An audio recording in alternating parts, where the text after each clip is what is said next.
Karen calls 911 because she can't use my land as a public road anymore. So I recently had to deal with a situation that involved my property in HOA and some really entitled neighbors who thought they could use my land as a shortcut. Let me start from the beginning. I moved into my house a little over a year ago. It's a great property, quiet, secluded, with a nice stretch of land that borders a community with an HOA. When I bought it, I didn't think I'd have any issues, but that was before I realized just how entitled some of the people in that HOA can be. You see, my property has a narrow strip of land that leads into one of the streets of the HOA neighborhood. It's not paved, but it's clear enough to look like a road. In fact, it's so clear that people started using it as a shortcut. At first, I thought it was just a leftover from the previous owners. Maybe they used it for something, or perhaps it was an old access point, but then things got weird. I started seeing tire tracks on it, and before I knew it, I woke up one weekend to see a bunch of cars driving through it, cutting across my property to get into the neighborhood. I figured it was just a one-off, but it kept happening. It wasn't just one or two cars either. It became a regular thing. Every few days I'd see cars turning onto my property and driving through it like it was a public road. Now, I'm not a confrontational person, but this started to really bug me. It's not just the fact that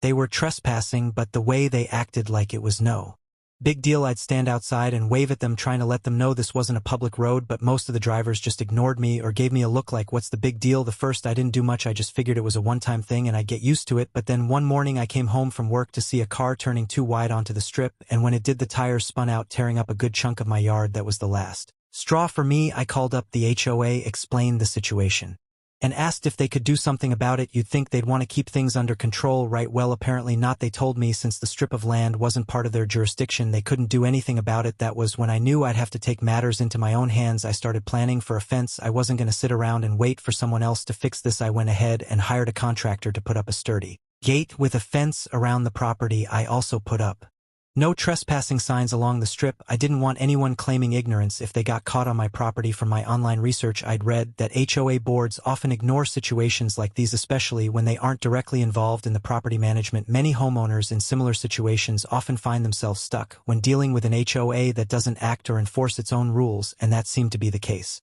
here. But that's when things got interesting. Less than a week after the fence went up, I came home one Saturday to see a car parked by the gate honking its horn, and who do I see standing outside the car? The most entitled woman I've ever had the misfortune of dealing with. Let's call her Karen. Karen was blaring her horn, waiting for me to come out and open the gate. I could tell she was angry before she even said a word. As soon as I stepped outside, she got out of her car and marched right toward me. I had no idea who she was at first, but she didn't waste any time letting me know she was clearly not happy with me taking control of the situation. Based on my research about HOAs and the entitlement some members feel, I wasn't too shocked to find out she was part of the HOA board. I'd heard plenty of stories about HOA members abusing their power, thinking they could enforce rules on private property that don't belong to them. It seemed like Karen might be one of those people who felt entitled to do whatever she wanted on land that wasn't even hers. She didn't waste any time. Are you the one that put up this gate? You need to open it now. I'm already late, she said with this look of complete disdain on her face. I was taken aback at first, unsure of how to respond to someone so blatantly rude,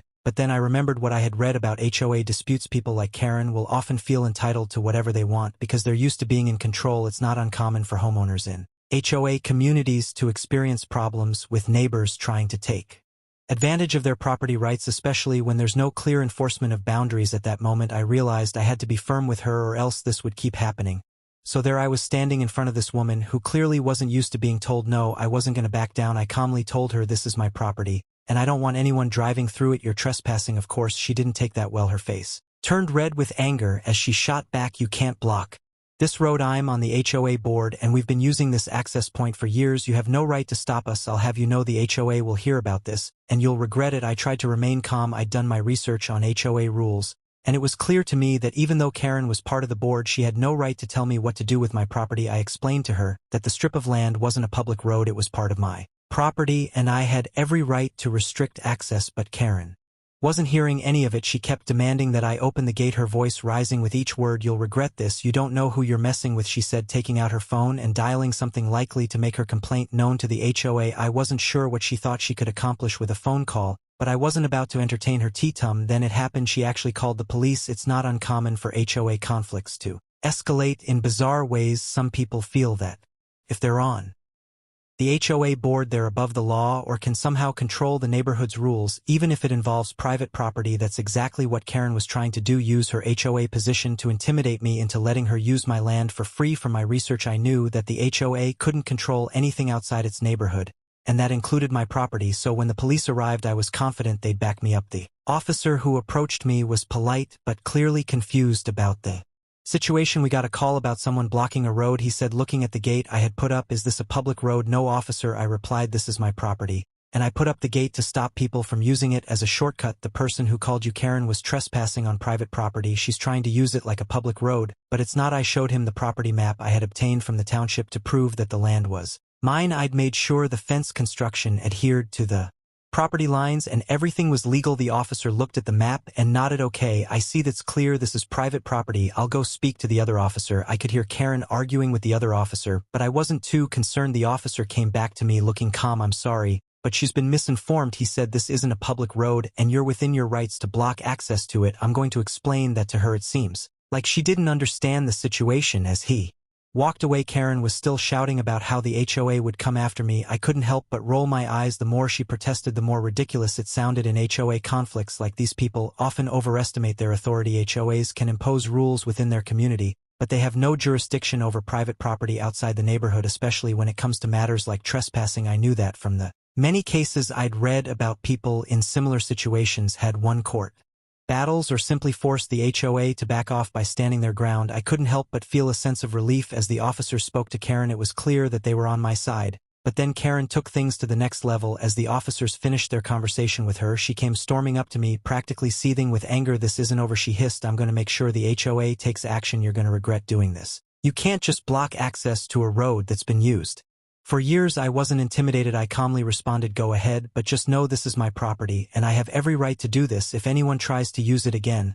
I'll call the police myself." The officers, now done with the situation, nodded in agreement with that. Karen reluctantly left, but not without a final dramatic glare. I couldn't help but feel a bit of satisfaction. The HOA's involvement was getting ridiculous, but I knew I'd done the right thing. Later that night, I checked the footage from my security cameras. Sure enough, I could see Karen melt down from earlier. Watching it back, I realized how absurd the whole thing had been. She acted like I was the one who was in the wrong, even though she was the one breaking the law. The next few days were eerily quiet. No more cars drove through my property, and Karen's threats didn't seem to be making much of an impact. I thought the situation had blown over, but of course this is an HOA story, so things were about to take a turn. About a week after the confrontation, I received a letter from the HOA. I hadn't expected it, but at the same time I wasn't surprised. It seemed like Karen had finally gone over my head, probably to other board members, and now the HOA was getting involved. They wanted to schedule a meeting to discuss my actions, namely the fence and gate that blocked what they had called a public access point. I sat down with the letter in my hands and laughed a little. There was no way the HOA had any legal grounds to force me to take the gate down. They could try to pressure me, but I had researched everything thoroughly and I wasn't about to back down. I made sure my property was in full compliance with the law and my rights were clear. The HOA couldn't touch that. The letter didn't make much sense anyway. The HOA was acknowledging that I own the property, but they seemed to believe they had the right to control it just because people had been using the road for years. They even mentioned the community's needs and how I was interfering with what they considered a long-standing shortcut that was laughable. The HOA didn't own the land, and no amount of past usage made it a public road. I prepared for the meeting, though, just in case. I gathered all the evidence I collected, including the property lines, a map from the township, photos of the area, and the camera footage of Karen's initial outburst. I wasn't taking any chances. When the day of the meeting came, I drove over to the HOA office. The room was filled with board members who looked at me as if I were the villain in some neighborhood drama. I immediately spotted Karen sitting at the head of the table, her arms crossed in a self-righteous posture. She looked smug, as if she already knew she had the upper hand, but I was ready. The meeting started with the board president introducing the issue. He briefly described how my fence was blocking access to the public road, and how several neighbors had voiced concerns. Karen quickly added, "This is affecting all of us. That shortcut is the most convenient way to get into our neighborhood, and now we're stuck using the main road, which adds several extra minutes to our commute. I've been a member of this board for years, and we've never had any issues with this access point until now." I let her speak, but I knew she was just trying to create a sense of urgency and make it seem like I was causing widespread chaos. I raised my hand to speak, and the president nodded for me to proceed. "I understand your concerns, but the truth is this isn't a public road," I said, standing firm. "I've done my homework. The strip of land is private property, and I have every right to block off access to it. It's not a shortcut, it's my land, and I don't want anyone using it without my permission. If any of you had done your homework, you'd know that the HOA has no jurisdiction outside of its own boundaries." There was a moment of silence in the room. Karen was visibly upset, but I could see that a few of the board members were starting to rethink their stance. They had no legal leg to stand on. Still, Karen wasn't going to give up that easily. She shot back, "This is absurd. Just because you have a piece of paper saying you own the land doesn't mean you can just mess with everyone's lives. We've been using that shortcut for years. You're causing unnecessary trouble." At this point, the other board members began to murmur among themselves. One asked, "Are we sure this is even within our jurisdiction?" Another board member added, "I don't think we can force him to do anything if it's his property, Karen. Maybe we should focus on resolving this without escalating it further." I could feel the shift in the room. My stance was gaining traction. The more I explained that the HOA had no authority over private property, the more the board members seemed to agree. They were starting to realize that their position was weaker than they thought. Karen, however, was not having it. She stood up and slammed her hands on the table. "This isn't over. I'll take this to higher authorities. You'll regret letting him get away."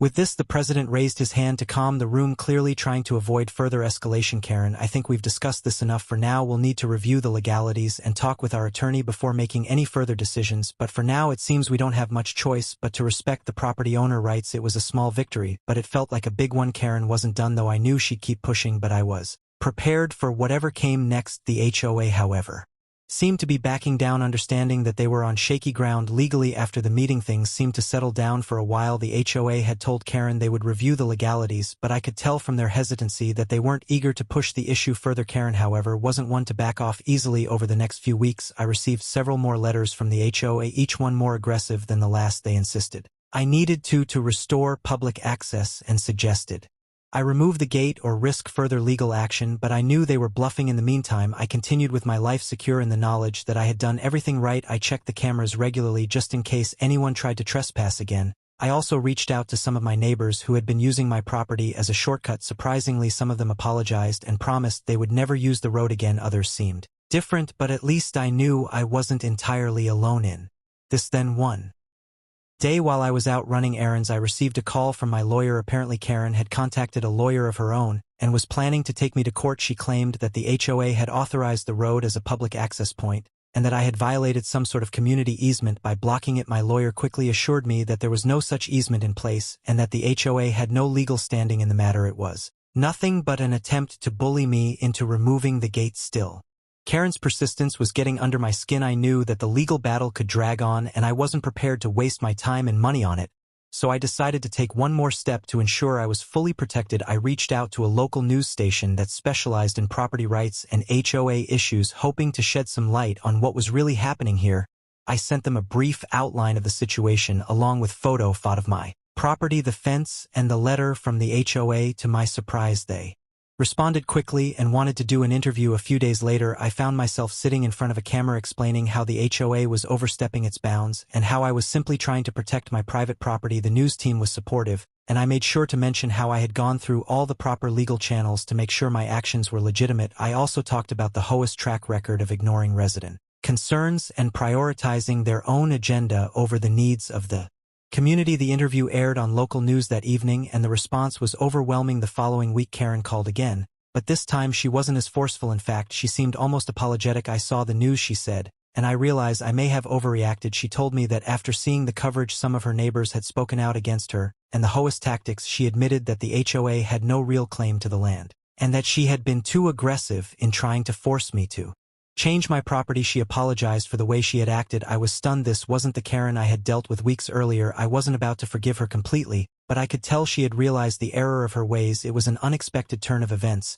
and it seemed like the whole situation was finally coming to a close. Shortly after the news interview, I received a formal letter from the HOA. They apologized for their involvement and confirmed that they would no longer pursue any action against me. They also issued a reminder to the residents that they must respect private property and avoid trespassing on others' land. Karen, according to the letter, had been advised to step down from the board, but they didn't go into specifics. It felt like a victory not just for me, but for anyone who had been bullied by an HOA in the past. I had stood my ground back when necessary, and in the end I had my rights respected. The road was still blocked, the gate was still up, and my property was finally safe from intruders. A few months passed, and the HOA moved on to other matters. Karen thankfully was nowhere to be seen, and I was left in peace. It was a strange experience, and looking back on it, I realized how much of a battle it had been, from the first signs of trespassing to the heated confrontation with Karen, all the way through the HOA meetings and legal threats. I had learned a lot about property rights and the power struggle that can happen when someone tries to impose their will on others. I